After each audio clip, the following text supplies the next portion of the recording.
Good evening, ladies and gentlemen. The Design Review Board public meeting of December 14th, 2017 is now called to order.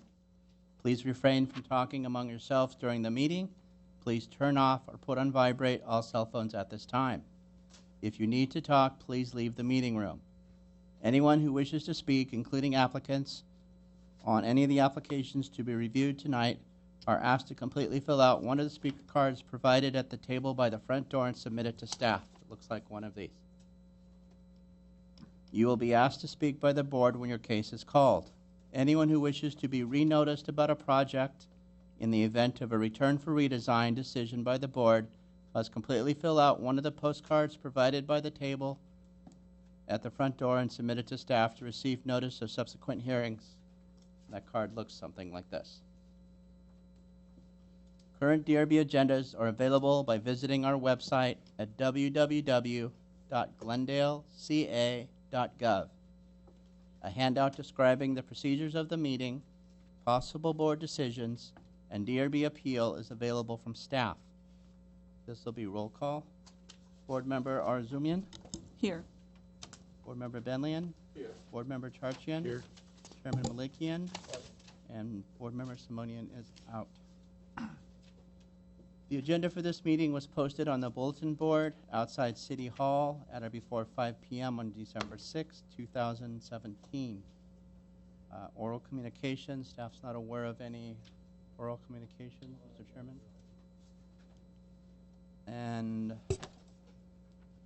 staff announcements. I'll go through the procedures for the meeting. The Design Review Board staff will give an overview of the project. The applicant or the applicant's authorized representative will then be asked to come forward, stating both name and address and interest in the project. He or she will have 5 minutes to present the project. The board may ask questions at this time. Next, others in support of or in opposition to the project will be asked to come forward, again, clearly stating both name and address. Each speaker will be allowed 2 to 3 minutes to speak. Next, the applicant will be given the opportunity to make any closing comments. Will have 2 minutes to speak. The hearing will be closed. The board will discuss the project amongst themselves and render a decision. Board members may ask questions of anyone, but there will be no debate or further comments taken. The board may entertain staff's comments and recommendations during its deliberation prior to making a decision. Record of decisions for all projects will be posted online at the Planning Division's website. Please note that all appeals must be filed within 15 calendar days of the DRB decision date. Is there anybody here in the audience for 652 Robin Glen Drive? Okay, that case is being continued to the January 25th, 2018 meeting without further public notice. Again, 652 Robin Glen, case number PDR 1718173, will be continued to January 25th, 2018 without further public notice. Mr. Chairman? Thank you.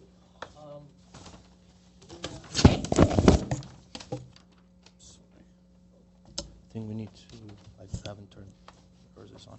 Okay, so let's go ahead and get started. I think if we are ready. Okay, thank you. Board members, Chairman. The first case today is, or the current case now is 910 Lair, previously 2512 East Chevy Chase Drive, case number PDR 1709694. The board last heard this project on August 11th, 2016. So there, we do have the old plans located behind you, the old plans, and then the new plans for the submittal on the board behind you. The existing property is a vacant 81,296 square foot, irregularly shaped hillside lot with an average current slope of 54%. It is located in the Chevy Chase Canyon residential area and has frontage on East Chevy Chase Drive and Laird Drive. The topography of the lot slopes upward from the Chevy Chase Street front property line. The lot does not contain any blue line stream or primary or secondary ridge lines. It does, however, contain an oak sycamore woodland with 25 protected indigenous trees on the property Previously, there were 24 protected trees when the project came before you before. However, tree 2 has grown and is now considered a protected tree. No trees are proposed to be removed for this proposal. Chevy Chase Drive is an improved street with all public utilities in place. Laird Drive is improved up to the terminus at the project property line. Construction would involve a total of approximately 1,417 cubic yards of grading, 1,290 cubic yards of cut, and 127 cubic yards of fill. And this includes the previously ungraded, unpermitted grading. The proposed residence will be built into the natural slope of the lot following the site's topography. Approximately 91% of the site is ungraded in compliance with the minimum required 40% in the R1R zone. The neighborhood is characterized by irregularly shaped hillside lots. The property is larger than surrounding properties, which has the average lot size of 8,355 square feet.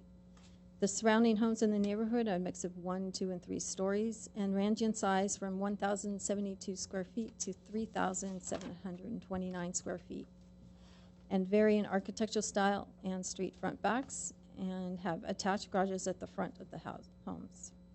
The proposed house side of 3,515 square feet is larger than the average house size of 2,052 square feet in the neighborhood, but has one of the lowest floor area ratios, 0.04, for the homes surveyed.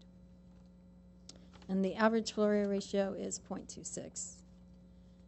Previous proposals, as mentioned, were submitted for this site. On January 22nd, 2014, the planning hearing officer granted with conditions an application for conditional use permit case number PCUP 1322910 to allow the construction of a new 4,143 square foot 2-story home with an attached 3-car garage and detached 500 square foot guest house.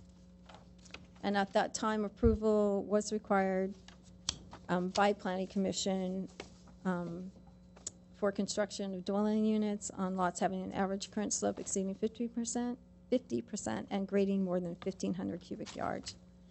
This approval was appealed by 2 neighbors, and the appeal was heard by the Planning Commission.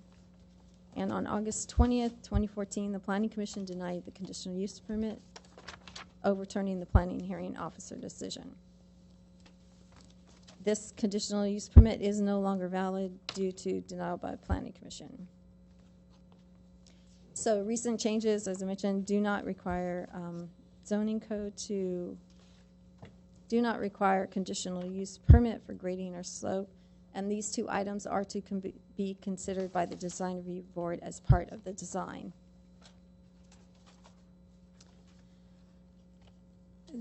After the project was denied, the applicant hired a different architect and submitted plans with the house located on the south side of the property under the drip tree lines. However, city staff did not support this location because of the impact to the oak woodland. Therefore, the applicant redesigned the house to about the same location as the original proposal that was submitted with the conditional use permit application. And the house size at that time was reduced by 400 square feet, and the 400 square foot guest house was eliminated. And that proposal was considered by the design review board on August 11th, 2016, and those are the plans that are located behind you that say old plans. And then after that, another architect, which is the current architect, was hired for the current proposal, which is behind you under new plans. The proposed design reflects shaping the house around the landforms, is completely relocated and redesigned.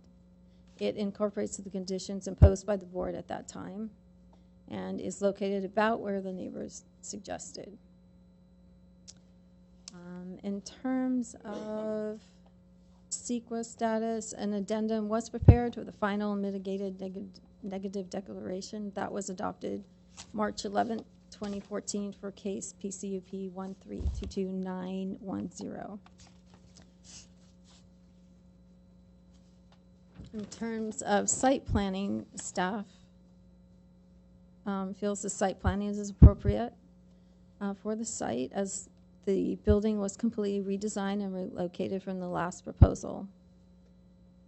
The house was relocated to the south side of the property with access from Laird Drive and outside the drip line of the 30-inch sycamore tree. All indigenous trees will remain and all potential impacts will be mitigated to the satisfaction of the urban forester. As mentioned, the grading involves 1,290 cubic yards of cut and 127 cubic yards of filled, and the majority of the grading occurs at the garage level of the residence, where the garage is sunk further into the hillside. In terms of mass and scale, staff feels massing and scale are appropriate as modified by the condition. The overall mass and scale was adjusted, as mentioned, from the previous design to better address the hillside design guidelines and to follow the existing contours of the upslope lot with the use of split levels in a linear floor plan that wraps with the hillside. However, the roofs over the entry and southern portion of the house are not successfully resolved and have large areas of parapet wall exposed, and staff is recommending a condition to simplify this roof area and avoid exposure of any parapet walls visible from the front flat roof section.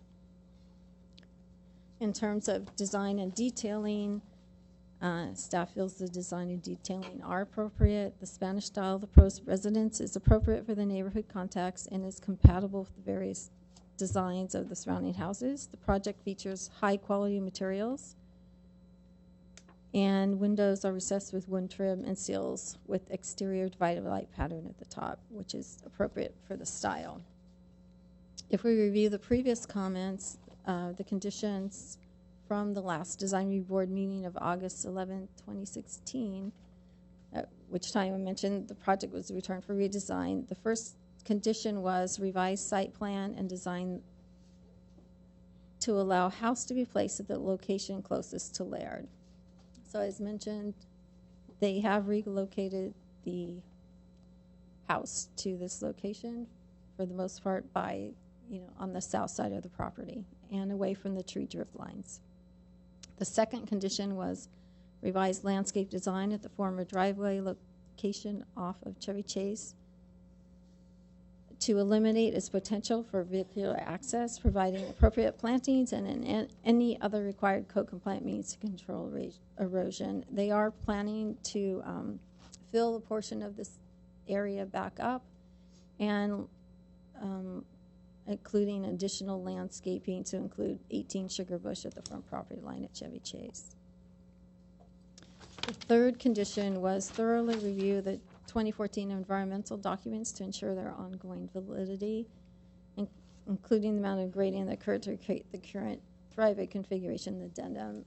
The applicant has submitted 2 grading plans. One shows the previous grading, unpermitted grading, and then the second grading plan includes the proposed grading and fill.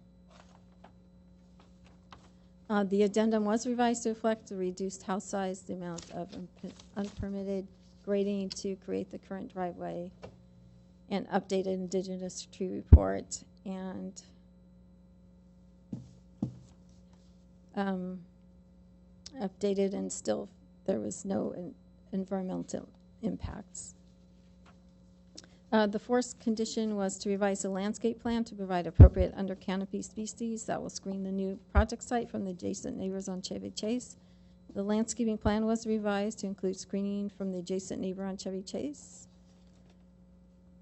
However, staff is recommending that additional appropriate under canopy landscaping be provided adjacent to the neighbor on the other side on Chevy Chase, which is at the corner of Laird and Chevy Chase. Staff did receive, and which are in your packet, letters of opposition, about 45 letters of opposition, and then today on you were given 19 more letters of opposition. And also there's a packet that we received today from the property owner with a petition which had support from 19 people that supported the project.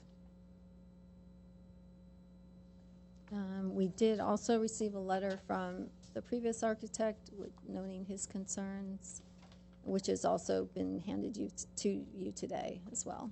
If you have that in your packet. We do have the our arborist and engineering staff here if you had any questions for them as well. I do have a question for our Okay. arborist. And that concludes my presentation. Thank you. Have you had a chance to look at the landscape plans that they proposed? Have you? Not recently, no. Okay. So they're proposing to add 8 oak trees literally next to each other along the upper part of the hillside. And essentially that entire hill is on a bedrock. So I just want to understand, how is that possible to, you know, how is it going to survive? I mean, putting these trees next to each other so close and drilling into the bedrock, and you also have some irrigation along the back for the ground cover that they're proposing all around it. Please allow me a moment to actually look Sure. at the landscape plan. Sure, please, thank you.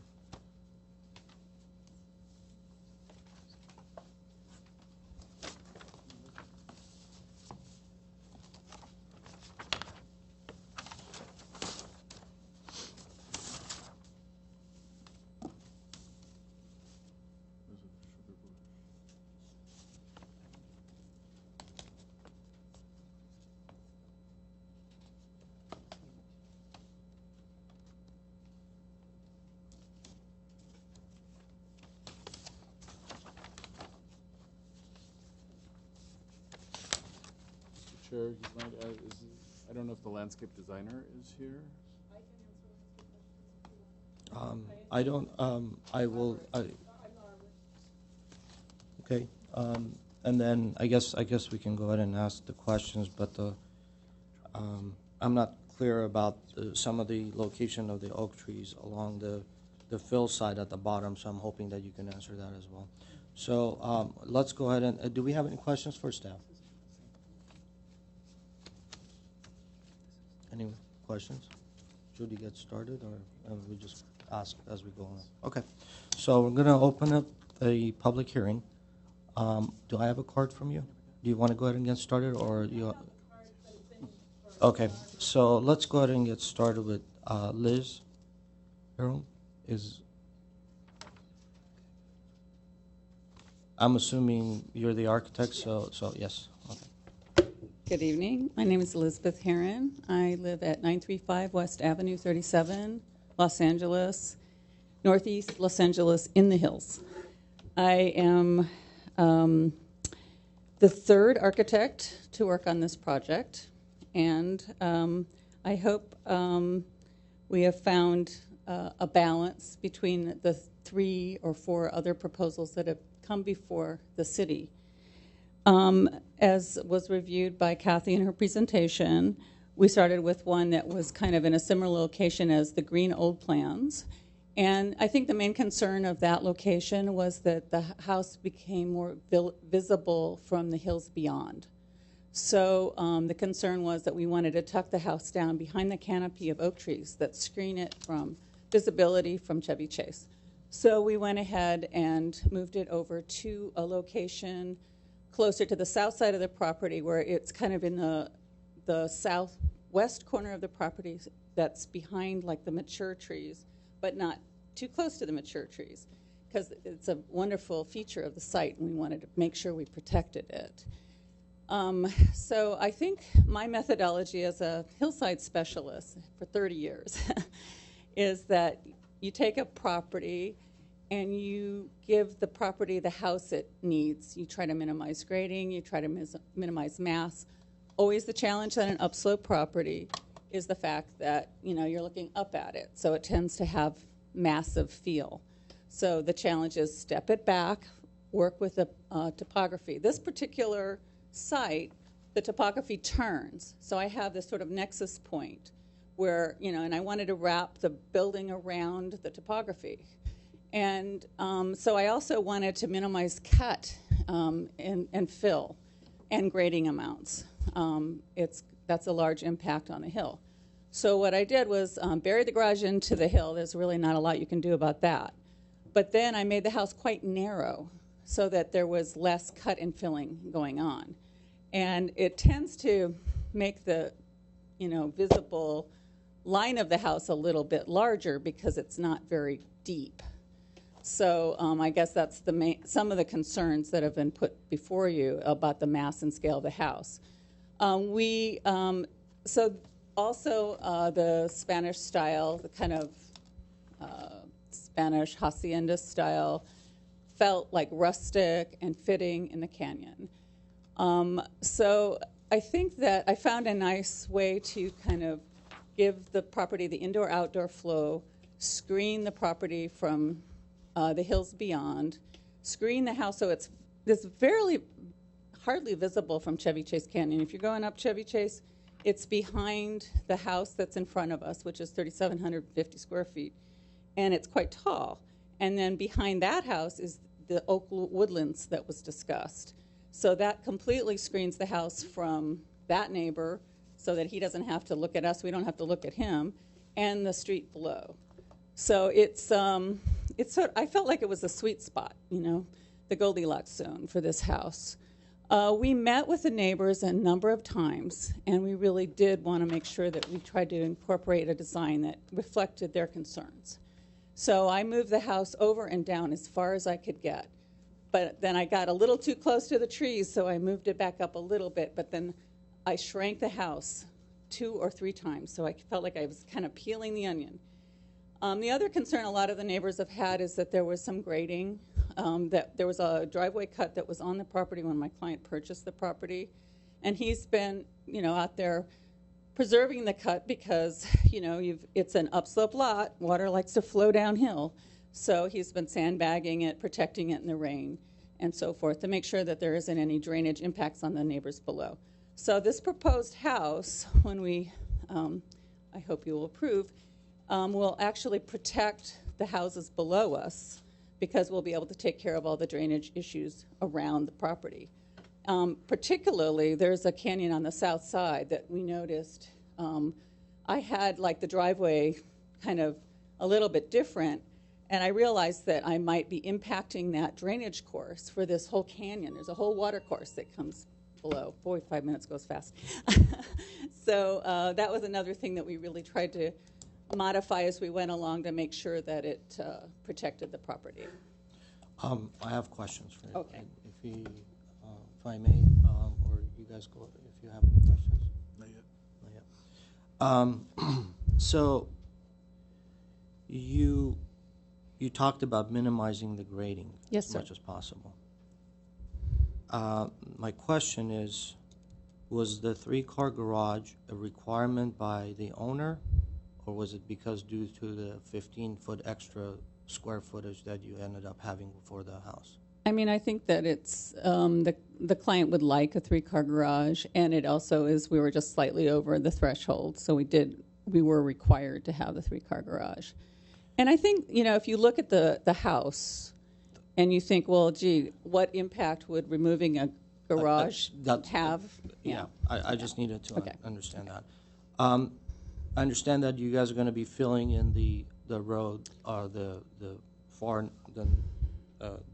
eastern section that comes off to Chevy Chase, correct? Not entirely, but we're going to landform it in a, it's not going to completely be filled up, but we're going to fill up most of it. So it's right now graded. It has some sort of a slope to that. How's that going to be possible to bring that up without? We're going to have to bench that in. You're going to bench that in. What about the?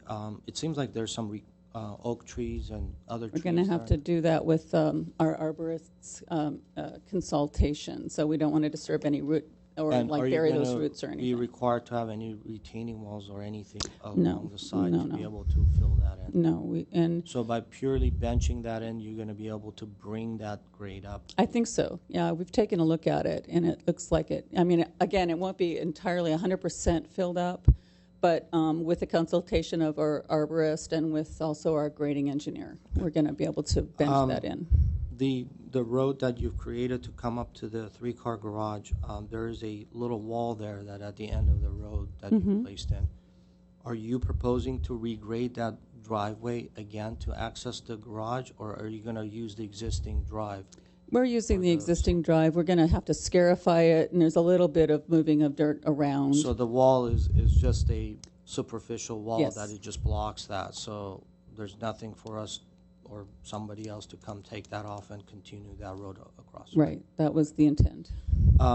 There is a dark line along the property line abutting the Norton property, which is the 2500 Chevy Chase.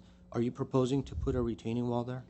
We were not. I think if it becomes needed, though, I mean, we just have to make sure that we're not allowing any of this runoff to go onto their property. Right now, I think the cut, in a way, kind of protects their property.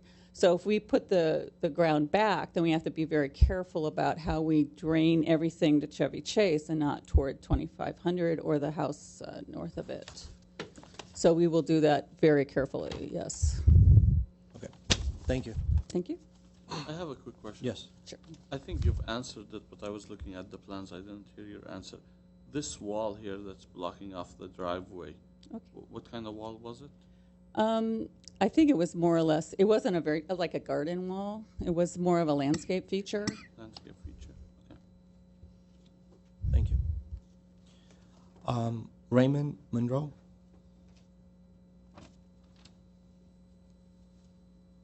Good evening.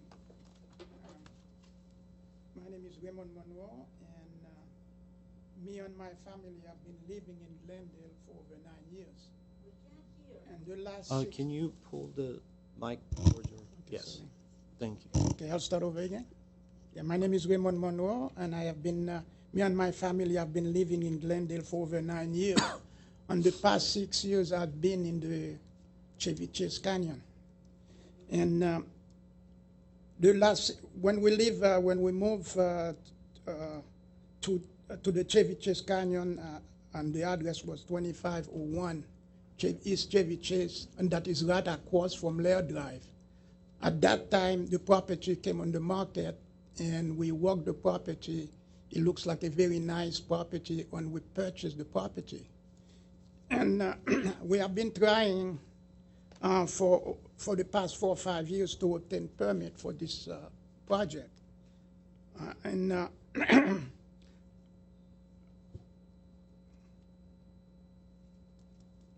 So far, we have spent almost close to $100,000 in this project because we had to redesign the project about 3 or 4 times. The house has been reduced in size about 3 or 4 times. The first time the house we submitted was a house of 4,143 square feet with a 3-car garage and a 500 square feet of a guest house. And the second time we submitted, the house shrink down to 3,000 to about 3,700 square feet with a 3-car garage. And the third submittal, which is the one we're talking about today, we shrink it back further to a 3,500 square feet with a 3-car garage on a lot that is over 80,000 square feet. And that location is a location that was recommended by the previous meeting by the board. And also, it's a site, a location that the neighbor kind of wanted us to, was suggested to put the house there. And we have tried everything we can to work around all the obstacles that occurred during those meetings and things we listened to the neighbors and we had several meetings with them through the course of all this, different design and so on and so forth. But, I do not blame the neighbors, the property owners, because by this message that went out to all the neighbors, called by to action, You need I to, do not blame them because... Mr. Monroe, you need to wrap up your presentation. Your time Okay. is up. Yeah. Well, then in this case, then I just don't want one more minute. Okay. So I want to close. Okay, I don't blame the property owners, okay, another word. We are good neighbors to where we live, around where we live. We want to maintain that with the other neighbors, okay, and that's all I need to do. Thank you. Yeah. Lizette Monroe?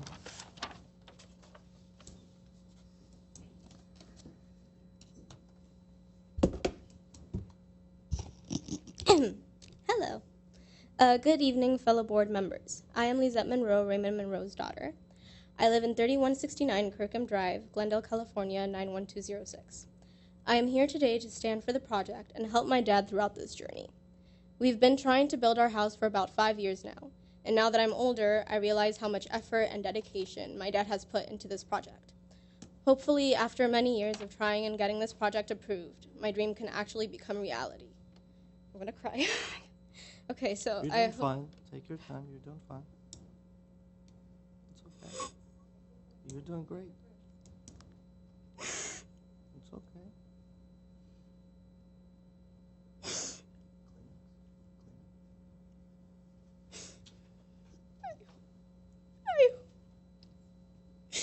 So I hope that you take my words into consideration and that you make a wise decision. Thank you very much. Thank you.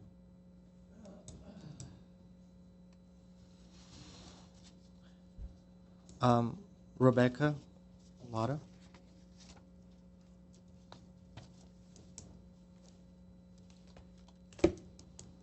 Hi, I'm Rebecca Lotta. I'm the project arborist, and I've been with the project, gosh, it's been 2013, I think. Anyway,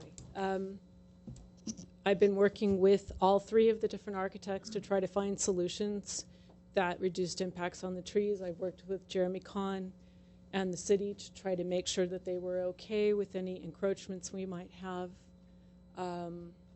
I worked with the landscape architect to make sure they were using locally native screening shrubs so that the neighbors would be screened from the house, and to make sure that anything that was brought into the project would enhance the oak woodland. Just so you know, I'm on the board of the Native Plant Society, San Gabriel Valley chapter. I've been a CMPS member, Native Plant Society member, since about 1990. And so that's my background and training. So I'm not just an arborist, I'm an arborist and I do native plants. With regards to your questions about the plans and the oak trees on the plans, I'm sorry I have not seen the exact location where those trees are, but I will commit to you that if there's 9 trees on the plans, we will find the best and most optimal locations for those trees, both for screening and for health and overall growth. And I will be personally responsible to select those trees in the nursery to make sure they are good quality stock. Well, let me, now that you brought that up, you see those plans over there? I actually haven't seen where the Well, oak I'm going to trees show are. you right now. All these, 1, 2, 3, 4, 5, 6, 7, there's eight of them. All of these are oak trees that are planted right next to each other. At the same time, you have a ground cover that they're irrigating all around us. And then these are going, literally, bedrock is right there. So the question that I had was that they need room to breathe. And as Well, they're I being mean, this planted- is drawn to scale, and these are 20 to 30 feet, so they're not really that close.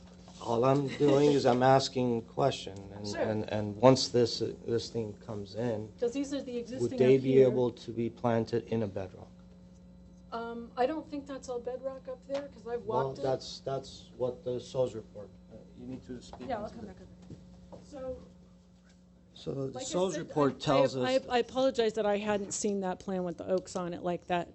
But probably what we should do is go up there and hand spot those trees and make sure they're in a location where there is soil to address your concerns about is it bedrock. I think if I hear what you're saying is you want to make sure the trees are planted in a location where they're going to do well. I just don't want a hypothetical location just placed just because it looks right. But when you I look know at there the- is soil in some of those locations, so I will be responsible. This is the profile of the SOS engineer, and that's where the dash line is where the bedrock is. So But it's literally right on. You know the roots are in the top 2 to 3 feet, right? I understand. Yeah. All I'm asking is, can they survive in a bedrock? That's all I'm asking. If it is solid rock all the way to the surface, no. But That's what this is. But I don't think that there's. I think that we should be able to find locations for the 9 trees. I probably am going to ask them to move the trees back closer to the house. Okay. Because there's intact native vegetation up there that I Okay. don't want to disturb. So my next question to you is, based on the grading plan that the architect has provided, along here and here, it seems like there's some filling. Okay. And the filling is going past this point, which it gets into these oak trees. So there's dirt that is being filled, and that's how this section is showing. That's how. There's the existing grade on the road. Is that changing the grade? That's documenting existing grading. That's not new. This is existing grading? Yeah. So you're cutting? No, it's done. It's like that right now. I don't know how familiar you are with the site. It's cut here. There was some old grading that occurred before Monroe bought the site. And maybe it's confusing, I don't know. But there was existing grading, so there is a road there. That's why they were talking about filling the end of the road, because the road went all the way from Laird to Chevy Chase. So we're talking about filling the second half of that's not going to be used, and the first half of it is going to basically stay like it is. So we're not changing the grade on the area where it was previously graded. Okay. In part because the tree roots have kind of already grown into that area, so that was partially my recommendation to reduce. So this plan is an assumption of what was done before. Yeah, there are two grading plans. One, at the board's request, we wanted to address the previous grading that evidently was done by the previous owner so that we could get a full cubic yardage count for the total amount of grading. And then and I think Liz Heron would have to address this, but there's also some limited fill on that graded driveway to keep some of the soil on site. Yes. Yeah, that's begs the right one question- right there. That begs the question at that point that between the two grading plans, what is the actual number? That's where I'm going with The that. total grading reflects the previous grading plus the current grading. Right, so they're including all the grading, including what previously occurred in their grading total. So, So this is the previous, if I may. Right. This is the previous grading, unpermitted grading. Okay. And then this is the current proposal with the cut for the new house. grading, The and new then the grading, and then the fill off of Chevy Chase. so, thank you. Yeah, Thank you. I hope, That hopefully clarifies, that's helpful to you. Just so you know, I was the city forester in Pasadena, and I have a lot of experience dealing with construction and monitoring to preserve trees. So I'm confident I can help him build this without damaging these trees. Thank you. Is it Anna Camilo?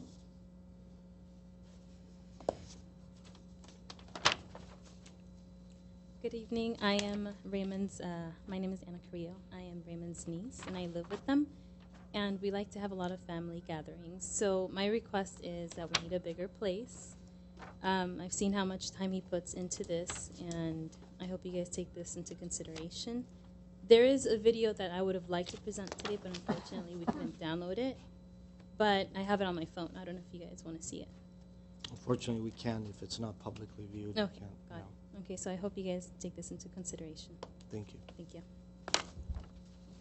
But if you are able to send it to staff, we'll be able to see it. I mean, they can put it up on, if you are. Unfortunately, it's an Apple QuickTime file, and we're not able, we tried several times with what we have, Okay. and it's, with our PCs, we weren't able to make it up. Okay, so at least we tried. Very good, okay. Lou Fabiano?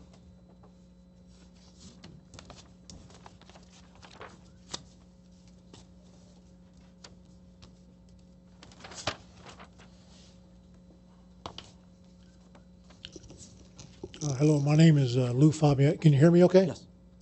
I live at 2540 East Chevy Chase Drive, which is 4 houses, same side of the street, east of the proposed project, which is directly over the hill from where the project will start. Now, I don't know Mr. Monroe and his family. I'm sure they're fine people, and I'm not opposed to progress in any way. But I did have some. I don't have hard numbers, but I have subjective concerns, in as much as I walk the street quite a bit. Namely, now that I see the narrow face of the new plan structure, it appears to be a little mansionized. That's just, once again, a subjective opinion. There's a secondary concern, which was obstruction of the wildlife corridor. I can speak for myself beyond my retaining wall. I see deer, I see coyote, I see bobcat, I see various birds and other wild rodents. And anyway, that's a concern to me. If it would obstruct that thoroughfare, I don't know what would happen to these animals. I'm not a fan of coyote, but yet again, the deer in particular, I am kind of a fan of.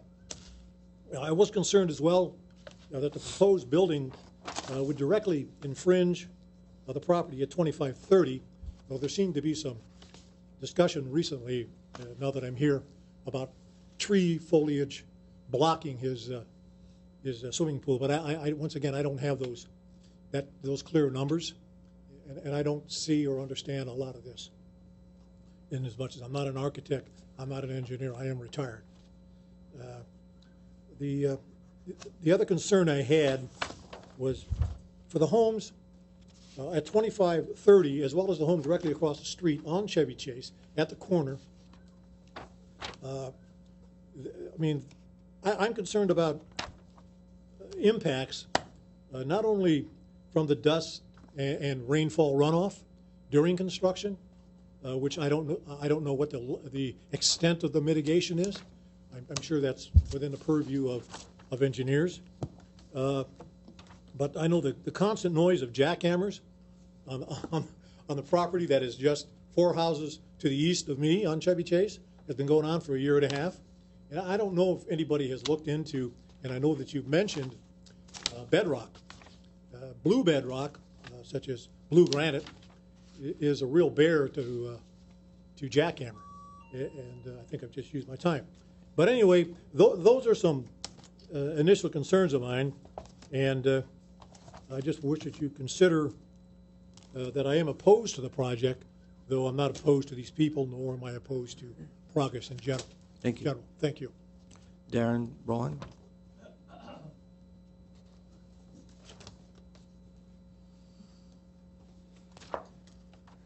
Good afternoon, Chairman, Mr. Chairman, and board members.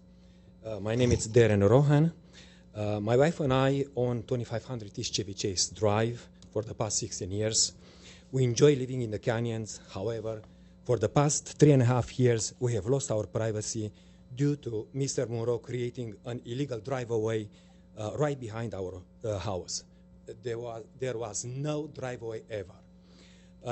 After his project was denied twice due to the location on the hill, Mr. Monroe was asked to move the house closer to street level. However, to his surprise, when my neighbor surveyed their property, Mr. Monroe found out that he does not own the lowest area closest to the street level, and now is back on the hill a few feet lower than the previous plans. In my opinion, the proposed project should be denied for the following reason. From the proposed house, from the living room and family room, 3 car garages and driveway facing our house, our bedrooms, you can look directly into our bedrooms, like I said, backyard and the swimming pool. That will constitute an intrusion to our privacy.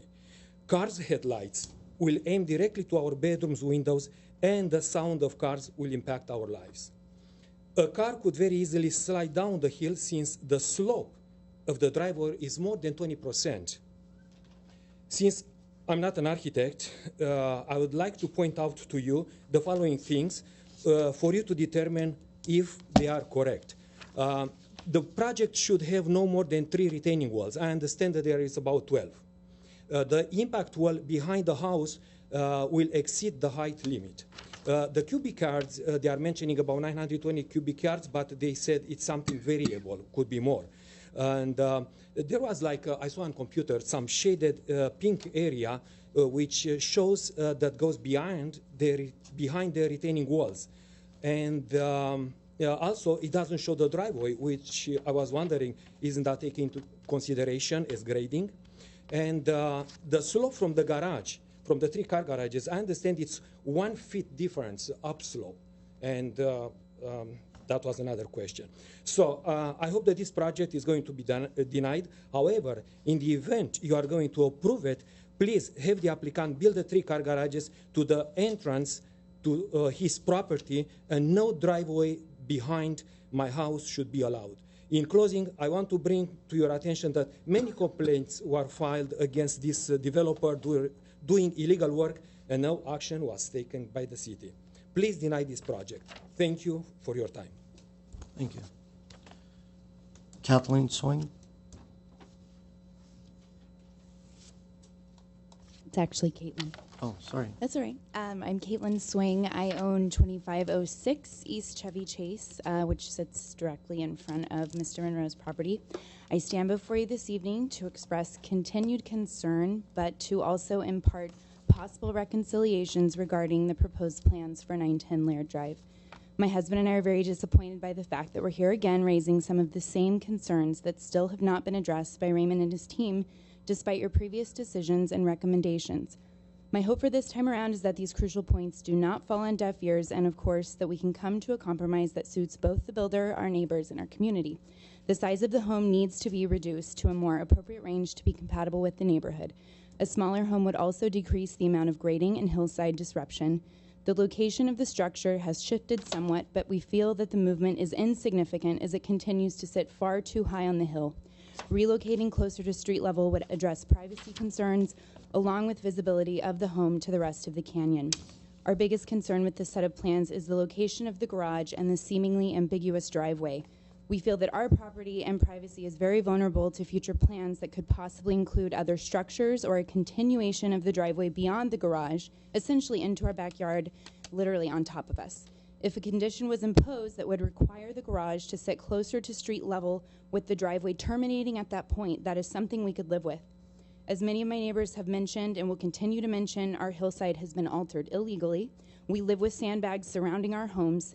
More than once, Mr. Monroe has been told to return the hillside to its original condition. This is an issue that we feel must be addressed as part of this process. Perhaps another condition requiring repurposing dirt that will be displaced to finally restore the illegal grading is something to be considered. In closing, we would ask for the following modifications: reduce square footage to an appropriate size for the neighborhood, move the home down the hill even more, closer to street level, impose a requirement for the driveway to terminate at the garage, which should also be moved closer to street level, and restore the hillside that has been illegally regraded. My request is that 910 Laird be returned for redesign once again, or approved with conditions that must be followed. History shows us that this applicant is not willing to listen to these suggestions that have been made repeatedly, and those of us closest to this project need reassurance that our interests will be protected. And just to make a brief correction, Liz Heron stated that there were multiple meetings with the neighbors. We were only offered one meeting. We did request additional meetings. Only one was held on April 5th. And my goal is certainly not to keep a man and his family from their dreams, but I just want to make sure it's done right. Thank you so much. Thank you. The Jocelyn Granger. Good evening, members of the Design Review Board. I'm Jocelyn Jindro, co-owner of 2480 East Chevy Chase Drive. My husband and I bought our property 11 months ago, and we are here to express our concerns regarding the proposed plans for 910 Laird Drive. I had given you a packet that shows photos to substantiate our concerns. Our biggest concern is the compromised drainage, the natural storm water path that crosses both properties, that flows down Laird Drive and ultimately to the storm drains on either side of Laird Drive cannot be obstructed. Please refer to photos A1, A2, A3, and A4. Of note, the distance of the natural storm water path is approximately 58 feet through our property compared to approximately 27 feet downstream through Mr. Monroe's. As a reminder, photo A4 shows the cleanup effort of the 2005 rains, which brought voluminous amount of water, mud, and debris from the hillsides down Laird Drive into East Chevy Chase Drive. And you will see a Getty image that was on the internet to substantiate that. The next biggest concern is compromised privacy. The south elevation drawing shows a balcony and a patio that spans the entire south side of the proposed structure, as well as the applicant's living room and den. This encroaches our privacy since the occupants will be directly looking down on our backyard where we eat our meals, read, etc. I direct you to Glendale Municipal Code Section 30-70, it's 30.70.170 for reference, as well as photos B1 and B2. Next concern is vehicle staging during construction.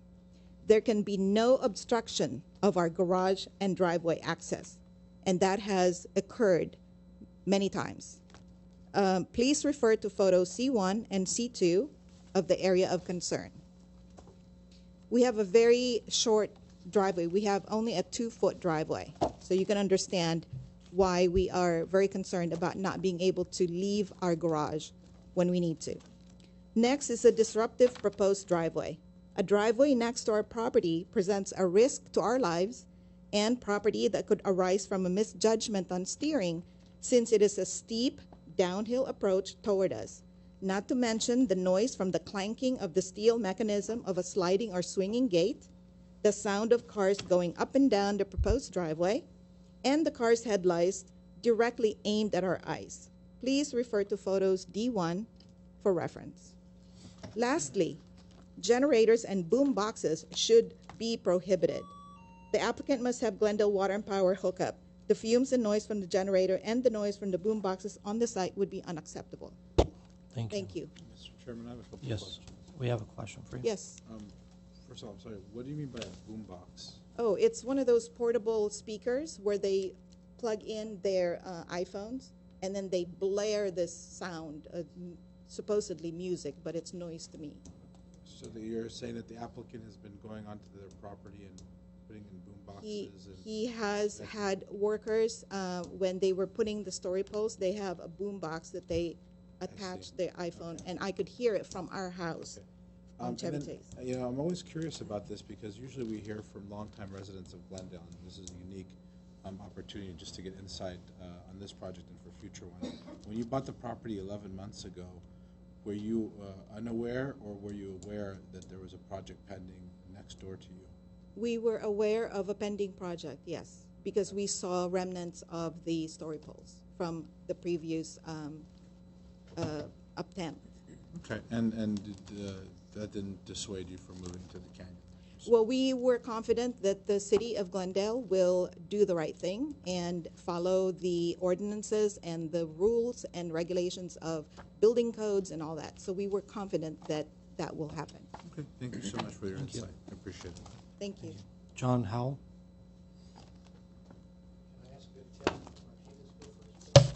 Tim Martinez.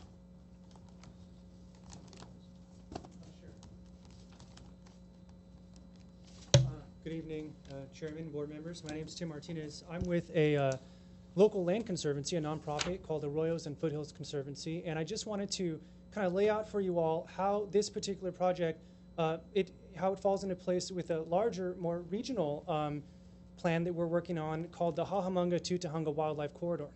So if you take a look at our region from Google Earth from space, right, you can see, and I have some maps if you are interested, but you can see how a lot of our natural open spaces here in the area of the San Gabriel Mountain foothills, the San Rafael Hills, which about half of those are in Glendale, and that includes Chevy Chase Canyon, the Verdugo Mountains. These areas are all becoming fragmented by freeways, by roads, by development. I'm sure you all are familiar with the plight of our local mountain lions, how they're getting run over on the freeways, and they're not able to cross our roads and neighborhoods and find mates and all of that. Well, really, that's the plight of all of our local indigenous wildlife. And so what we're working on is linking up these areas. We're working on creating this wildlife corridor from the Cajamonga area in the Arroyo Seco of Pasadena into the San Rafael Hills, which includes much of Glendale and Chevy Chase Canyon, and then connecting into the Verdugos and back out at Big Tujunga Canyon, back 20 miles away from where we started in the San Gabriel Mountains. And so my colleague John can speak more specifically to this property, but our main concern is that we have identified in the San Rafael Hills this property being within a wildlife corridor that links other areas of natural open spaces. And of course, our wildlife corridors are not only important for our wildlife to move around and basically not to become trapped in these islands and basically become extinct and run out of resources, but it's also very important for preserving our biodiversity in general in the face of climate change. Wildlife corridors are very important for that. So our main concern is that we would like to work with all of you and with this project to make sure that this wildlife corridor is identified, is maintained. It doesn't seem to us that it's actually been addressed, and we feel that before there's any sort of approval of the project or a mitigated or a negative declaration or anything like that, that this needs to be looked at. We need to see what can we do to accommodate the wildlife to make it so that they can have safe passage. So if you have any questions, we're happy to answer. We're happy to be a resource to all of you. And my colleague John can speak more specifically to our recommendations for this particular project. So thank you very much. Thank you. John Howell? Thank you. Thank you for your very thoughtful consideration of this project. I'm the executive director of the Arroyos and Foothills Conservancy, and I discovered the mini corridor, if you will, that Tim describes when I was looking at another property that was up for tax sale. So we're looking for passage for wildlife across Chevy Chase. And we've located a few, but it's critical to the overall corridor that we secure these passageways. And one of these passageways goes right through this property. I've provided maps that you can take a look at that show where they flow. Just a second. In an attachment to your letter, you mean? Yes. Yeah. This is you have colored. It's in the thick package. It should be in the your negative package declaration. too. This is what you're looking for. So that's the overall corridor. Yeah, there you go. So it's our job to find the specific passageways and secure those passageways. And as you go up and down Chevy Chase, there is not much opportunity for wildlife to make their crossings, but this is one in particular. And not only that, but there's a water source. So if you go up to the top of this corridor, you go across the street. I'm forgetting the names of the streets. I'm sorry, we can't have cross-talking. Right? Thank you.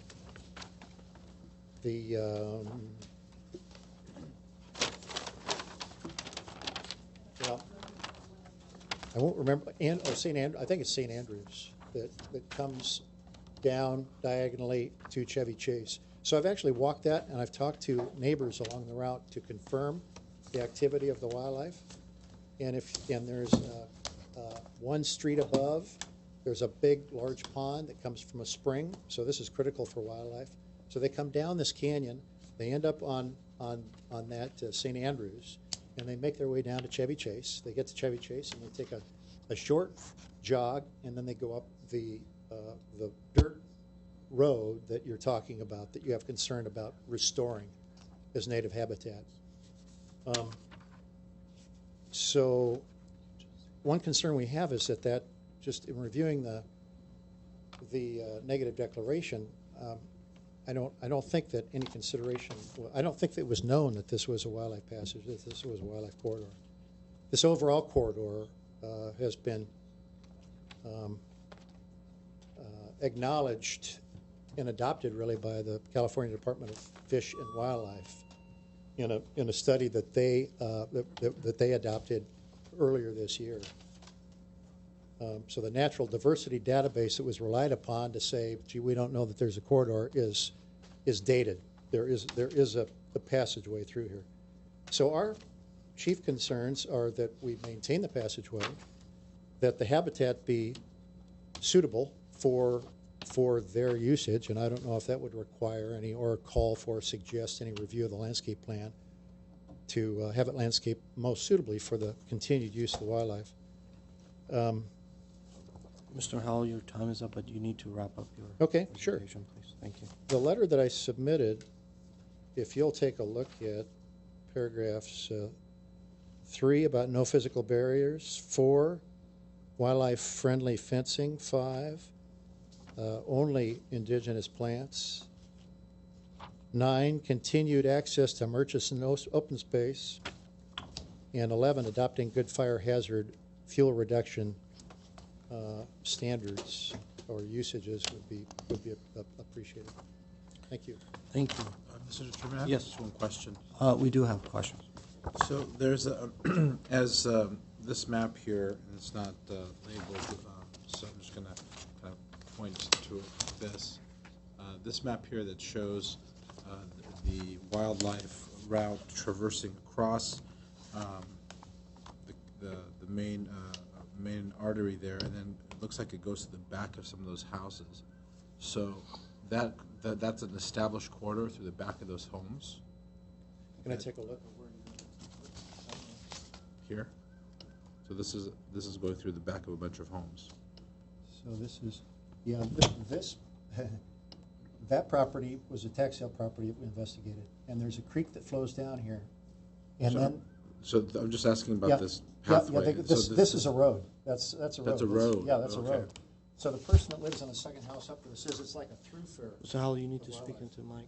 Gotcha. Okay, so that's a road of some Yeah, sort. so that's a road. So they come down a canyon and they end up on this narrow, not too, it's a very lightly used Small road. And that's their passageway to get to Chevy Chase. Gotcha. Okay. Thank you. Thank you.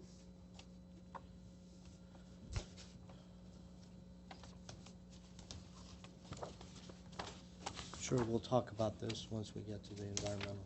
Yeah. Is it Valentina?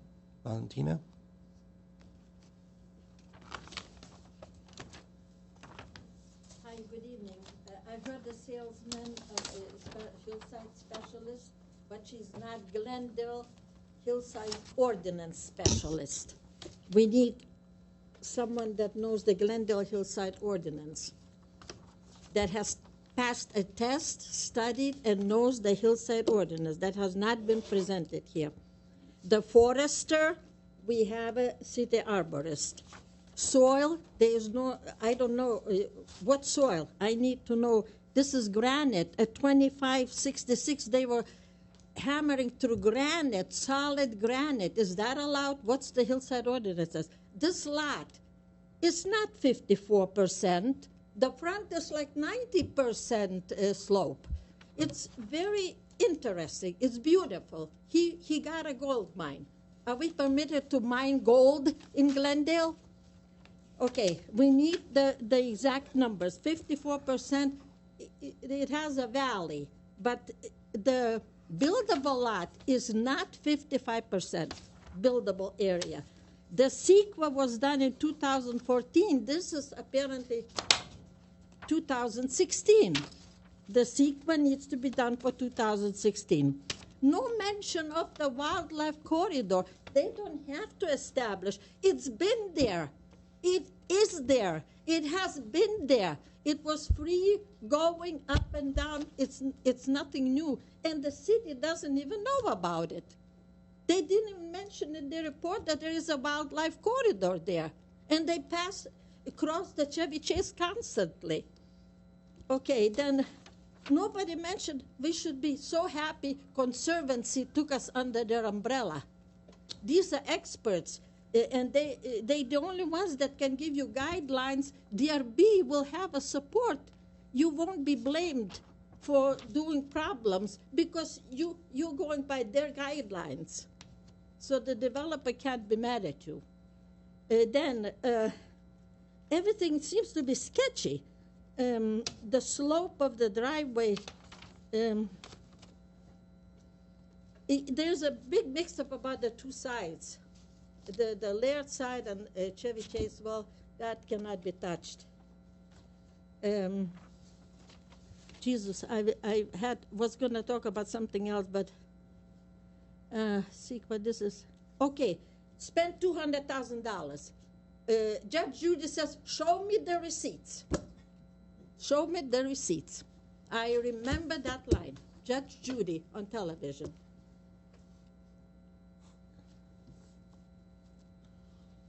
Yeah, I'm upset that that the city does not know that has no idea about the wildlife in Chevy Chase. There should have people that do know the hillside ordinance only work on this. Thank you. Brian Duran.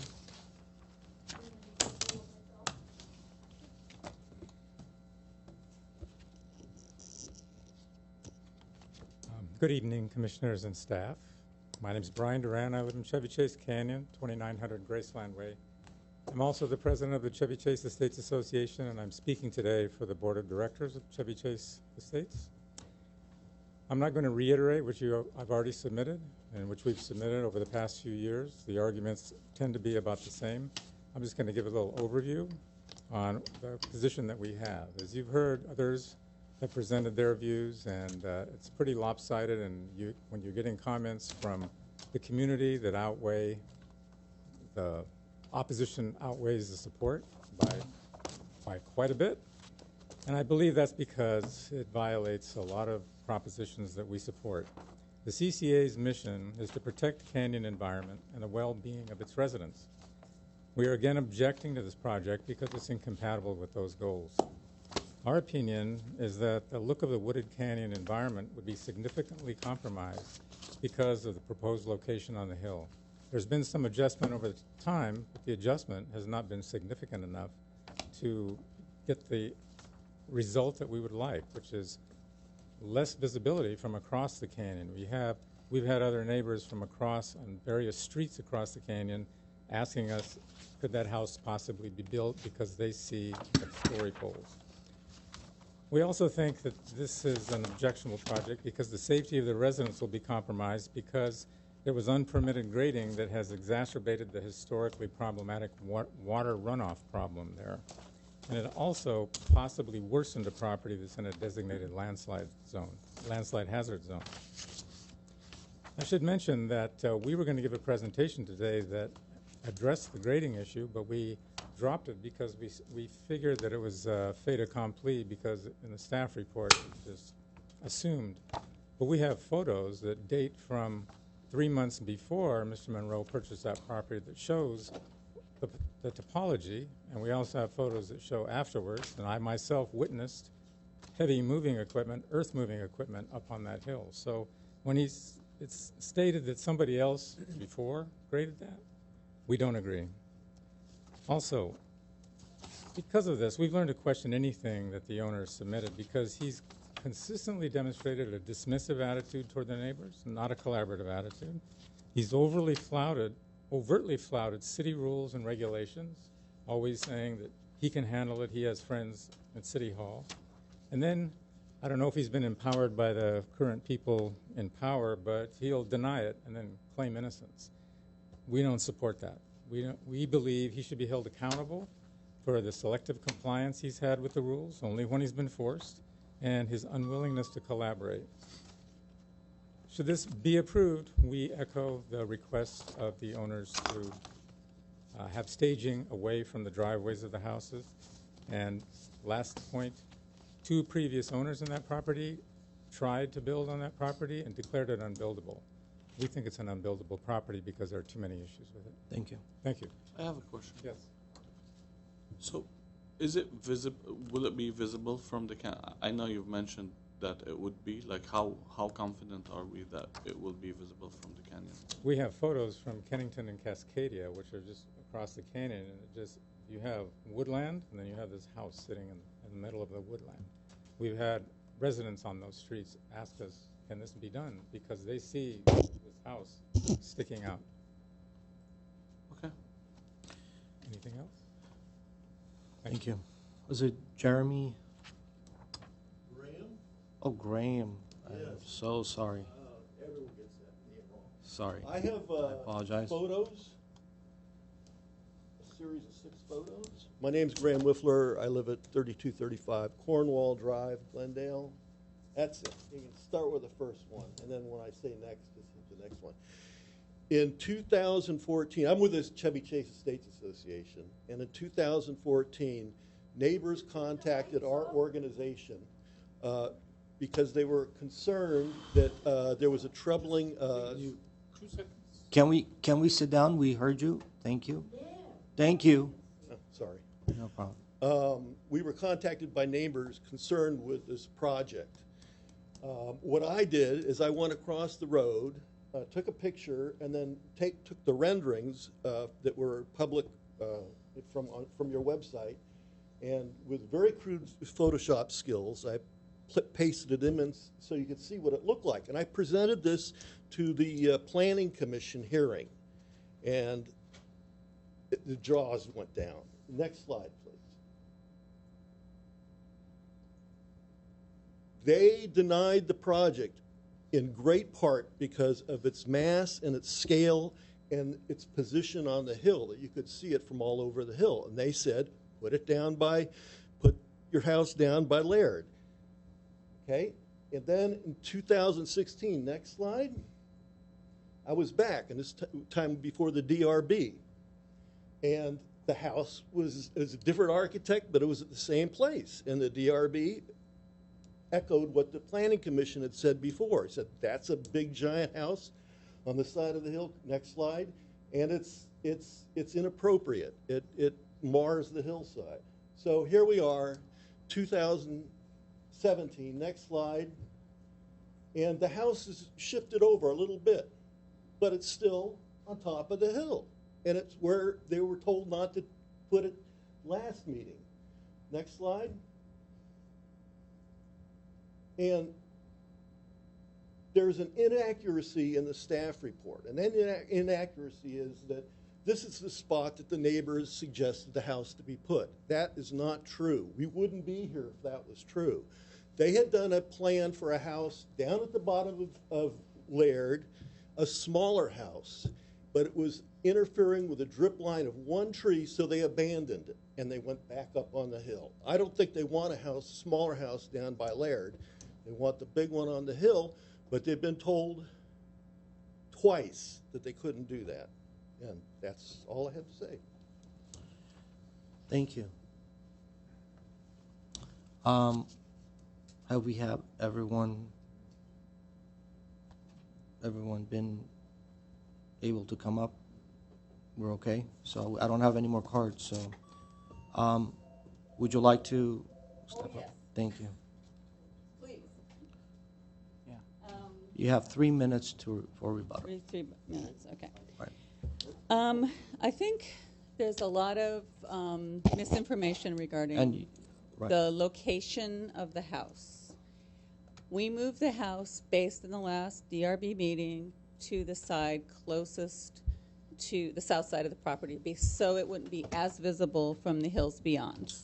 Now, no hillside house in a hillside is going to be invisible, but because it's screened by native vegetation, which we will enhance, etc., we moved it over as far as we could. Now, our arborist is here, and she will explain that there is no way to put the house any lower on the site without impacting the oak woodland. And I am not willing, nor my client, to impact that oak woodland. And so we pushed that house up as close to those trees and as far down on the property as we could. I would like to say that the only acceptable solution, because we've had it in 4 places, is no house.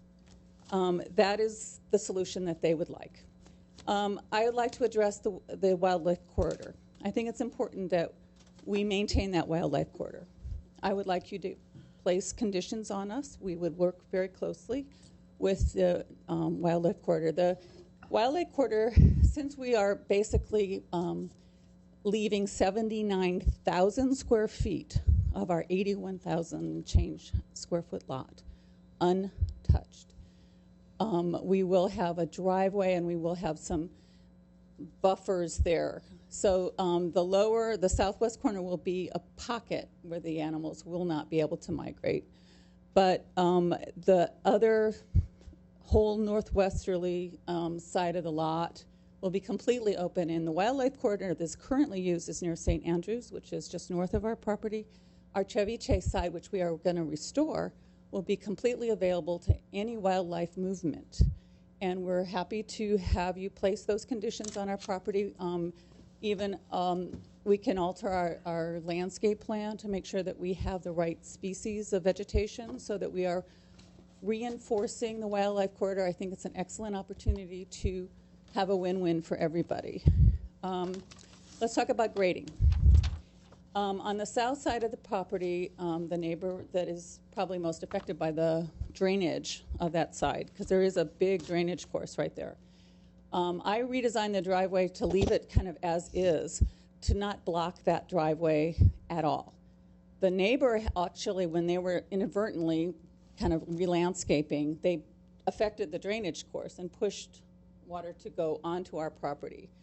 I think that it's very important, and we will work with engineering, and you can also condition the project for this, because I think it's very important that we maintain the natural drainage course, not impede it in any way, and make sure that it protects everybody so that we don't have concentrated drainage going toward the neighbor.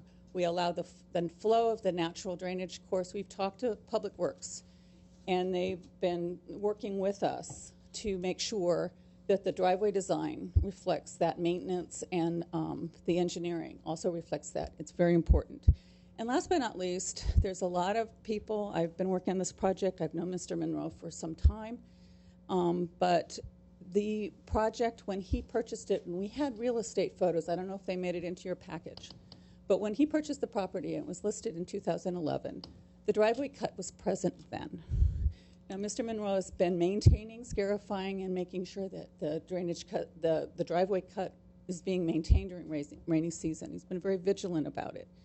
So the best solution to stabilizing that driveway and stabilizing the concerns of the neighbors is to allow us to build so that we can put together, things that control the drainage and protect the neighboring properties. And I think that is everything. I just wanted to say you need to step up. I mean, can she address the trees? A 10-second thing. Please. Okay, thank you. I have a question for you. Don't. Okay, I won't run away. I just wanted to say we talked among ourselves and decided that to preserve the wildlife corridor, the best thing would be to remove those oak trees and the landscaping in the area you were concerned about. The oak trees are not required for mitigation. We're not taking trees out. Okay. We're thinking the best thing to do, that's intact native vegetation, and we think maybe that should be preserved as intact native vegetation and only thinned for fire within whatever the limits are required for the structure itself. And we can confirm that with the planning department as needed. But that's what we're thinking we'd like to recommend occur in that circumstance above the house. Okay. I have a question for you. Going to the grading, I have a good understanding of what you're doing. It seems like the total cubic yards, previous and now current, cut and fill and everything, it's 1417. That's correct. All right.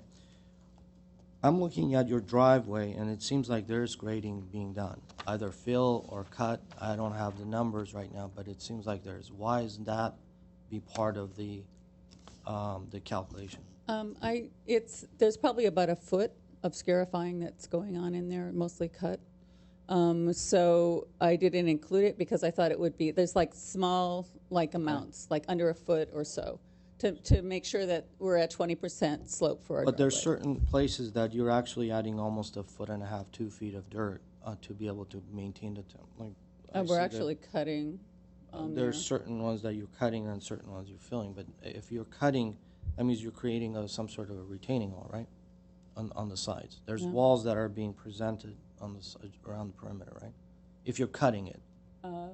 We So, actually, we might have a curb, but we're not really needing a wall, because what's there is, it's very close to what's there.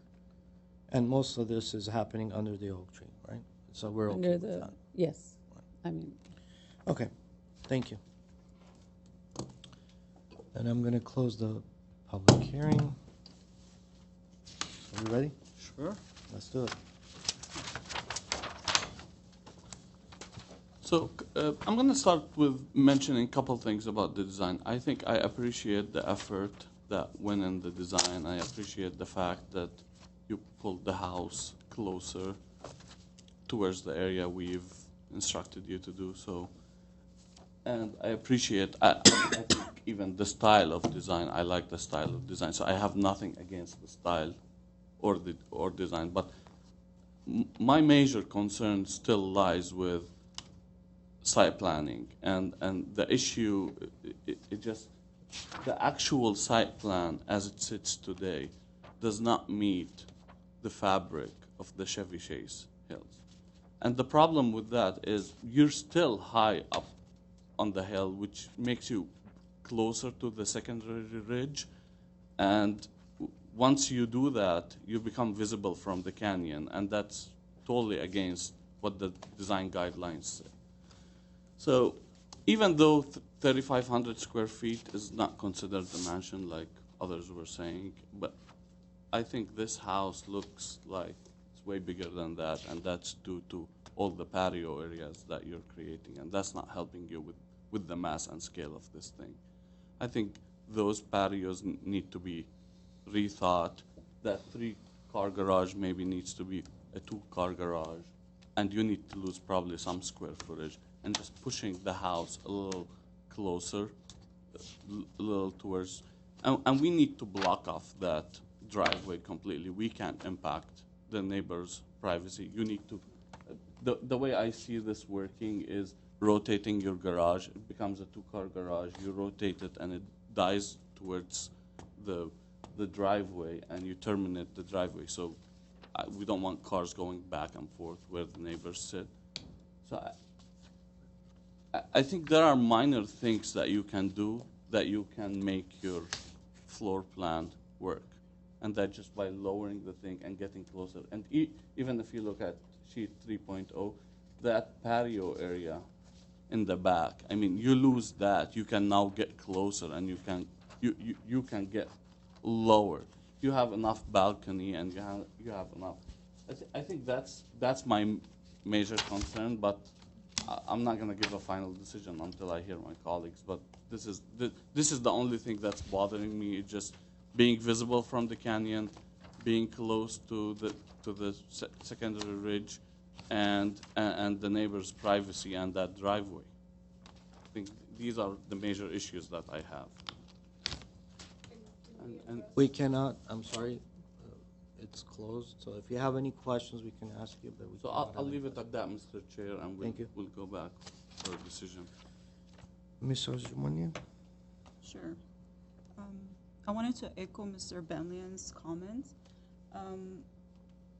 As far as the design, obviously the square footage has been reduced, but I think there needs to be reduced more. So we want to minimize the grading as much as possible. So if we can do that, that would be great. And also the garage issues was brought up. So I would like for us to come up with a condition that will address that.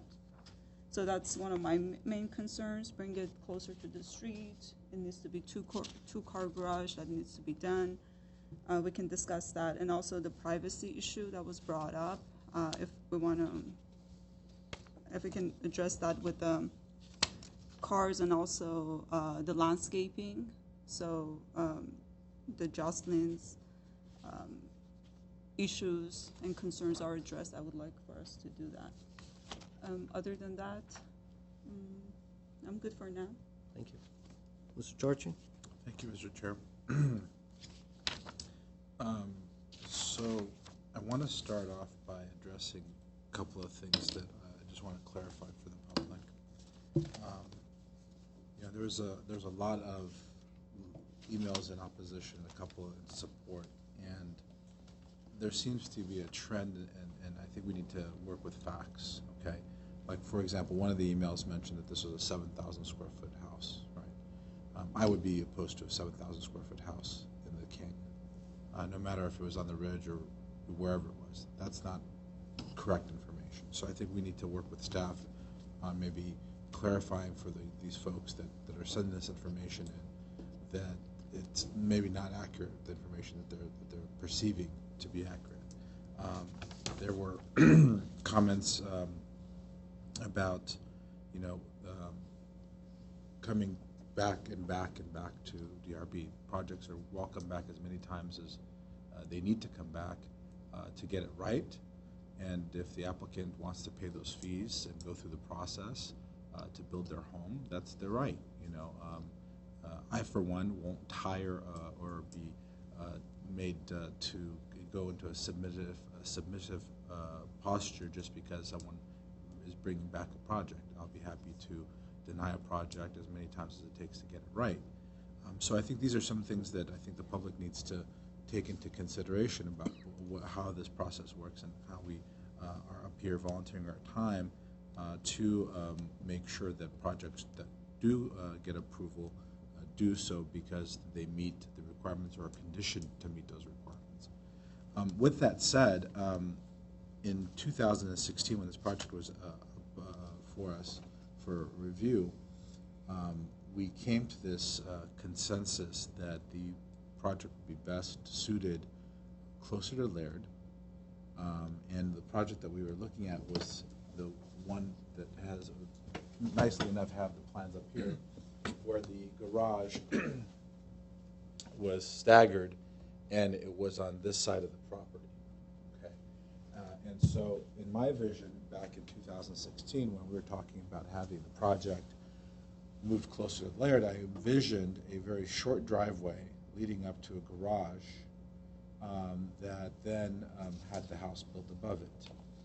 Here, one of my biggest concerns is that this project has an extensive driveway through a, or adjacent and abutting an oak drip line that then goes into a three-car garage that's basically in the middle of, or to the east of the property. So I wonder if there's a way to reposition that garage where it's closer to Laird. That would alleviate some of the concerns that we've heard tonight of cars, car lights, privacy, and so forth. I am surprised to see the narrow width being applied here because it does give a appearance of much more mass. And I can see that that mass reflecting through the canyon is larger than it could be. And it's a compromise, obviously. You don't want to encroach, you don't want to increase more cut because cut is a sensitive issue because it's been done here before. At the same time, you have then a kind of, I don't want to use the word panoramic, but it kind of gives you this really wide home. So we have some opportunities here with potential conditions or redesign elements. Overall, design-wise, it's an interesting design. I think that the use of some of the outside patios, the additional railing and things like this just don't quite fit the canyon. But some of those elements are just not visible from the street. Even from Laird, I think they would not be visible. They would only be visible on site, so I'm not as concerned. But it is worth mentioning that some of the use of iron railings, the extensive walkway, steps to get in on both sides are a little overdone. And I would like to hear your comments to see if we can, which way this is going to go. Thank you. So, as Mr. Benlian mentioned, this is purely a site plan problem and a project. Locating the property, locating the house on a property and the way it's located, and it was located before, I think it's been the biggest challenge for all of us to kind of figure out where this project is going. There's many times that the architect mentioned that the goal was to minimize the grading, reduce the mass, follow the hillside guidelines. So a lot of those, according to the architect, has been implemented. To me, I think the previous project has had certain effects there that to me it followed the hillside guidelines in a sense that it was more of a stepping. I have certain concerns, and I want to give some direction of where I want this project and what I would feel that this project would fit within the context that I feel I would feel comfortable. Now, a lot of discussion has gone into the location. First of all, locating the old plan, which is here, and the new plan, it took me a while to understand the distance that we talked about. It's like, where is this going? I mean, how much of this has been moved over?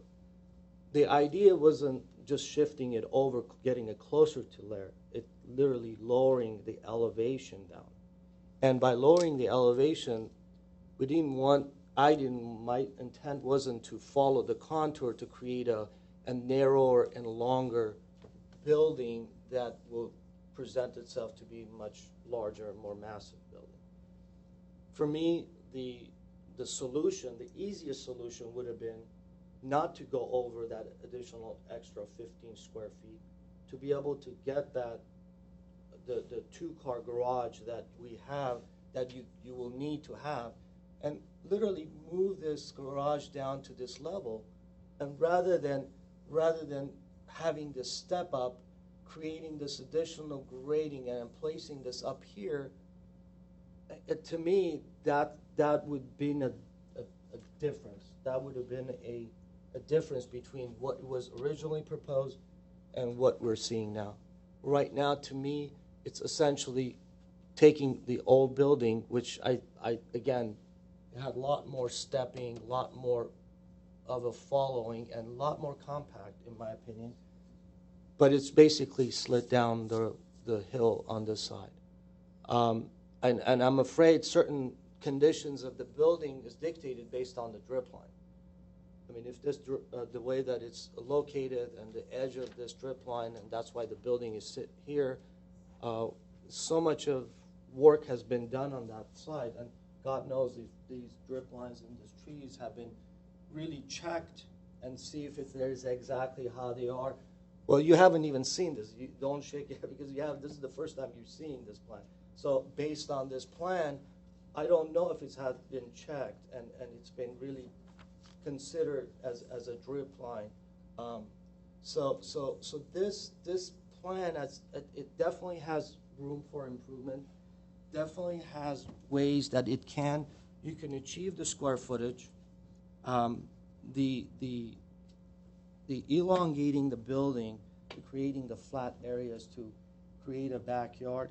I think that backyard can be transferred into the front of the building, possibly even over the garage, or basically even splitting the garage, putting it at a lower level.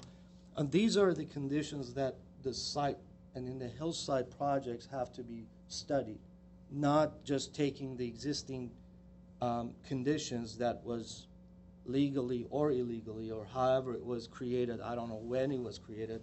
There's so many different versions of the story.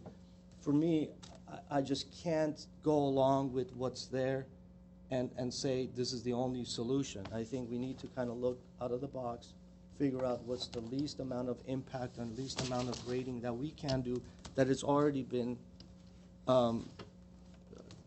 brought to this property.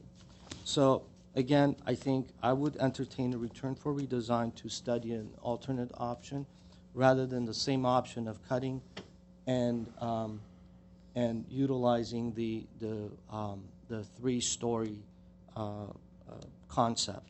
Now, the question that I have for staff, I know that there is a condition or there's a code section in the that it talks about the allowable of having a three-story building, and isn't that something that has to do with the area of a footprint of the building where it sits and what the slope of that, has that been studied? Has that analysis been done to determine that this is a allowed three-story Yeah, building? they have the polygon that shows it's over 50% slope. So if So it's it over meets the code. 50% of that polygon, so we're okay on that three-story? Correct, to allow three-story. Over 40. So, If I may, Mr. yes, Chair, yes. I see even the living level going down next to the garage level. being at I the mean, same level. there's a lot of different ways to design this project. With all due respect, I disagree with the architect to be able to say this is the only way, and if this is not going to happen, then the project is scrapped. There's definitely many different ways to do this. There's definitely a way to reduce the garage. There's definitely ways to reduce the grading. There's definitely ways to unnecessary amount of steps and patios and other things where we're dealing with a property that has violations. We're dealing with properties that has conditions there that we need to fix certain things. We need to fix the relation with the neighbors. We need to fix all the problems that has been done before, after. Maybe he hasn't done it. Maybe he bought and inherit these problems. So he needs to work with community. He needs to work with staff to come up with the most desirable and most efficient project possible, in my opinion. So we cannot just come and say that this is the only project that we can only put on this property and this is the only solution that we can find. I completely disagree with that. So I think there's definitely ways that we can solve this. By one example, I'm not saying that's the only example, just take that garage, slide it down, bring it down, eliminate all that extra driveway that is going all the way up. If you're putting a wall there, put a wall up, just a small little driveway coming up. You don't need to create more extra grading, extra issues for other parts of the property. Fix the rest of the stuff and just be done with this. I mean, it's been many years. I mean, there are solutions, but there are ways that you need to solve this problem. And we're not here to design it for you, but we're here to explain to you what the issues are. And this is not the solution that I see.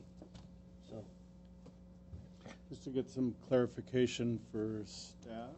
Yes. In terms of moving the house, we've been struggling as we've worked with this site to take into account the visibility concerns and the privacy concerns of the neighbors. One of the issues in terms of putting it up a little higher on the hill, which we still think is down on the lower portion of the slope of the hill, was the canopy of the existing oak trees kind of running along the driveway was going to have a very effective screening impact between the immediate properties adjacent, and then there's going to be additional under canopy planting. The issue of the visibility from neighbors across the canyon, and I have to clarify that the hillside design guidelines do not have any discussion of visibility from a distance in that way. And in fact, if you can see this house from across the canyon, you can see the houses across the canyon from this site. There's natural visibility that's going to be had, and we have to take that into account. So if you could give us more specific guidance, because I'm having trouble, Mr. Chair, quite understanding how to direct the applicant. So, the reason I got up is I wanted to see if I was correct in that the little tree that's near the fork in the proposed driveway was not a protected tree, because my solution here would be very simple, and maybe it's because I'm not an architect that I think this is a simple solution. I would nix the three-car garage as an attached garage. I would build a 3 or 2 car separate garage at the junction of the driveway, and I would then drop the entire floor plate to the garage level, reducing the height of the overall building, and maybe get rid of that side patio for overall massing purposes and call it a day. I think that would solve the height issues. It would solve the privacy concerns. It would by deal simply with things. moving the garage to 770 elevation, which is right on the corner. Okay. You're lowering the entire project, you're bringing it closer to the grade, and you're lowering the entire project by 11 feet. Okay. So, I mean, I don't know what the consequences would be here. It's easy for me to say without even studying the Well, rest. there might be additional grading. And But if there you may were- be additional grading. If you there may accept be, that, you know. but the point is that by reducing this and lowering it and bringing it in closer, it will be within the context of the rest of the neighborhood. I mean, obviously, any building, any structure is going to be visible. I mean, Sure. I appreciate the renderings and the images. It's kind of impossible to stand at anywhere and not see any building in the Chevy Chase Canyon area. You'll see buildings. I mean, that's given. So it's just a matter of How much you see? how much you see, what the scale of that is it appropriate within? Mm-hmm. Is it a section of the hill that is being shaved off and then a building is placed on top, or is it nestled within the trees and it's following the context of the buildings around it? And that's what I'm trying to see, and I'm trying to. And I think Mr. Charchin and you were, the idea is bring the house down, you give us kind of a benchmark of about the 770 level, moving the garage to the driveway side of the house, Terminate the reducing driveway. it, terminating it at the garage.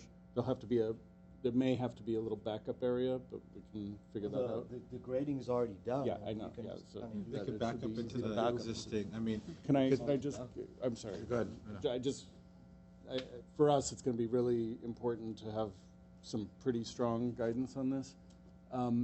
The overall, we'll reduce the square footage of the house, obviously, to bring it down at least below the 3,500 level, so we don't need to have the three-car garage. The linear, one of the reasons when we were giving guidance to the applicant and the designer that we moved from this more kind of blocky linear approach to the previous was that we thought by turning the house to kind of follow the hill as it kind of went back to the uphill side of the site, that we were actually following the topography relatively well in that location. Is that something we should maintain? If I may, because I'm going to try to see if we can condition this, Mr. Chair. Yes, absolutely. For me, the topography issue and the way that you've conditioned it or suggested that it follow works, except the height here is too high. Okay. So that's why, in my more simple thinking, you get rid of this entire volume drops down, and then you build your garage here. Not attached, but you know what? Spanish style homes, a lot of times the garages are detached. And on hillsides, like for example in Las Feliz, a lot of times you have the garage 5-6 steps over to the next lot to go up into the home.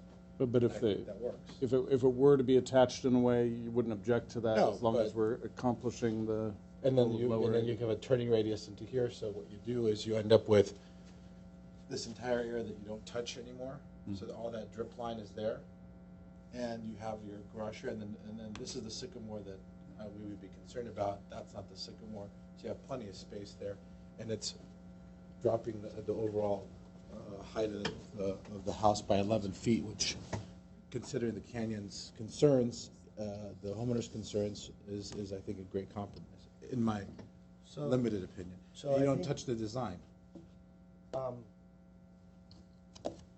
To me, the sections, the way that they've drawn, it's designed for a flat plan. It doesn't meet the hillside guideline. And just stepping it back enough that just saying that it's a couple of feet back really doesn't do the justice for what the guideline says.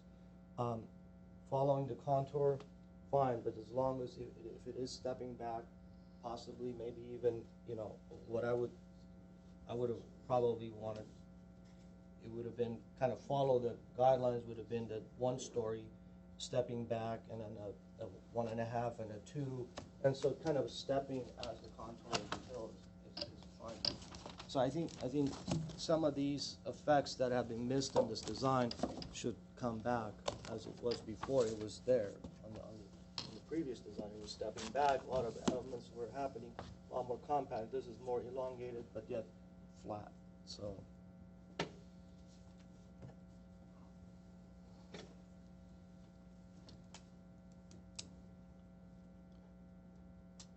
Okay. So I'm going to give it a try. Okay, let's do it. Let's see if there's support. I'm going to make a motion for approval with the condition that the garage be relocated to the terminus of the, or the, with a terminus at the general area of 775, where the existing walkway is on the new plans. This is a planting plan, so let's pick a site plan. If they're on the other side. Okay. And if I could ask the board, as you're... On, what's that? I'm a little concerned about the slope of the driveway and whether the grading that would be required to bring the garage to that level would have any impact on possible tree system issues. The elevation, I don't think for me is a factor as long as the location is there. So.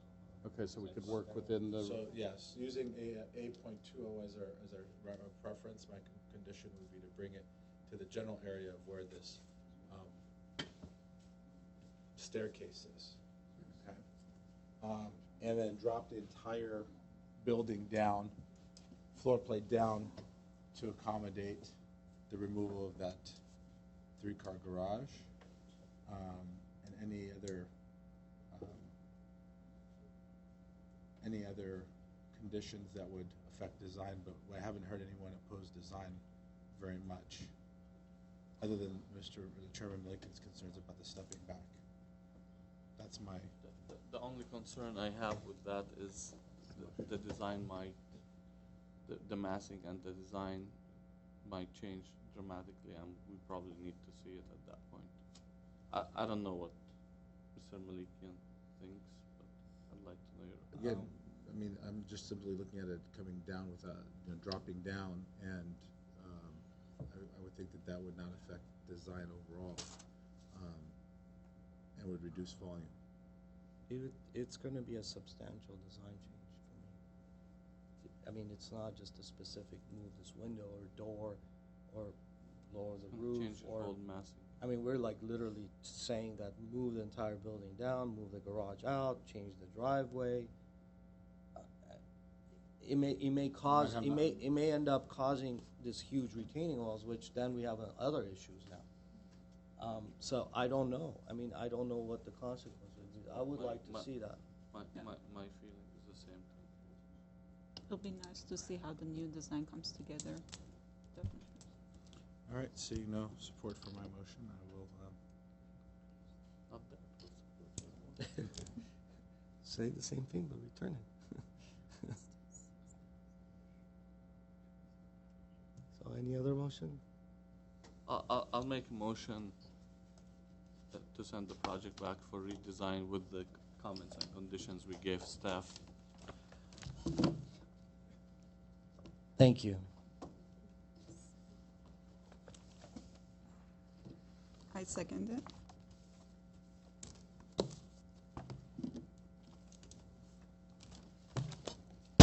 Any readback, curiosity? Yes, please. Thank you.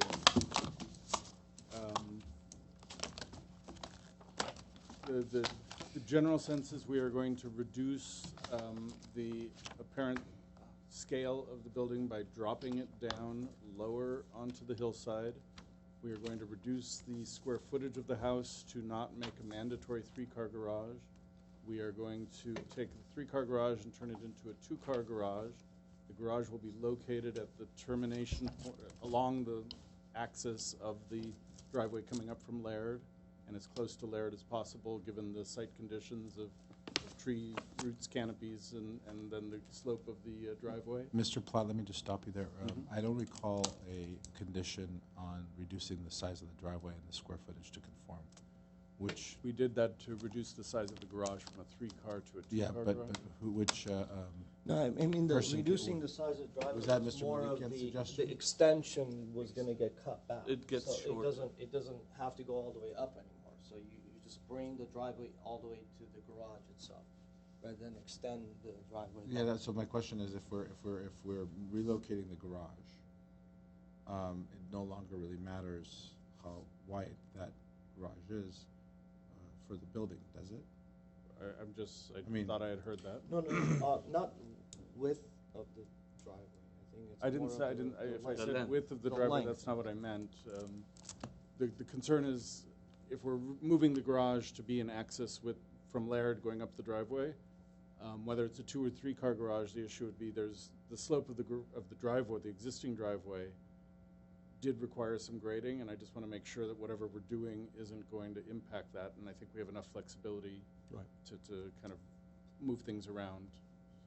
But are we can now, is the condition that it's gonna be a 2-car garage? That's what I thought I had heard. That's, Yes. Okay. Staff is agnostic on that, if the 3-car garage works. I mean, the idea, the purpose of this is reduce the grading, try to minimize the impact of the That's building, key. and then they're fine with the 3,500, let it stay a 2-car garage. Okay, so the focus will be bringing the house down, relocating the driveway. Let me relocating the garage. let me clarify this.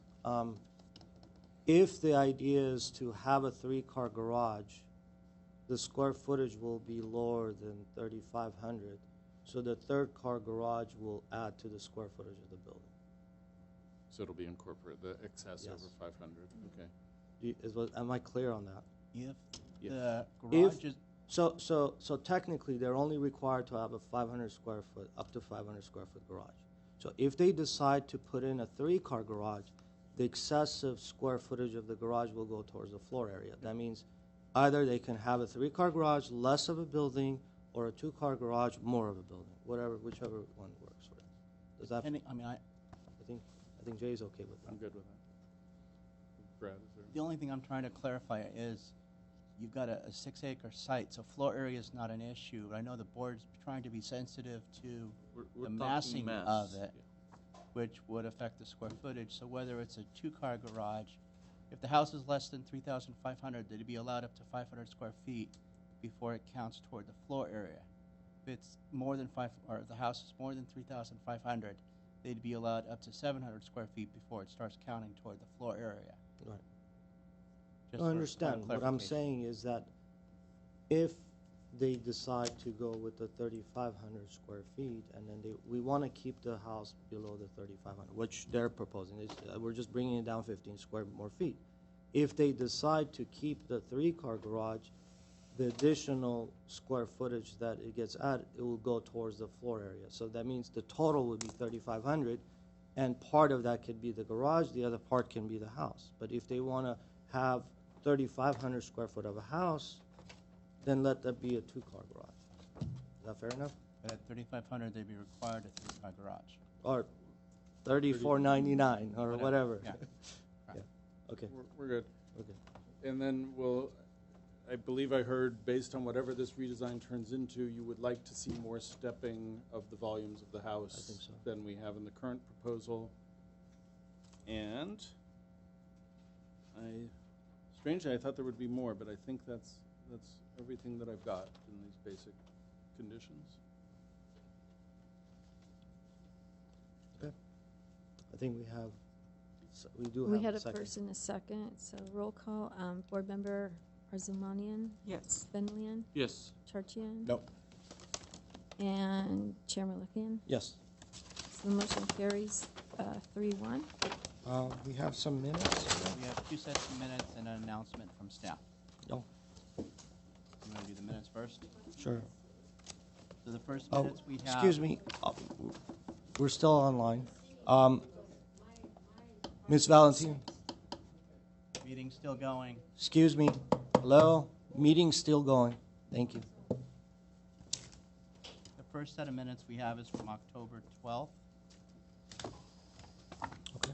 Can I get a motion, second, and a vote, I please? make a motion to approve the minutes. Can I get a second? Second. This will be roll call. Board Member Arzarmonian? Yes. Board Member Benlian? Yeah, Board I, Member no, Norton? I was absent.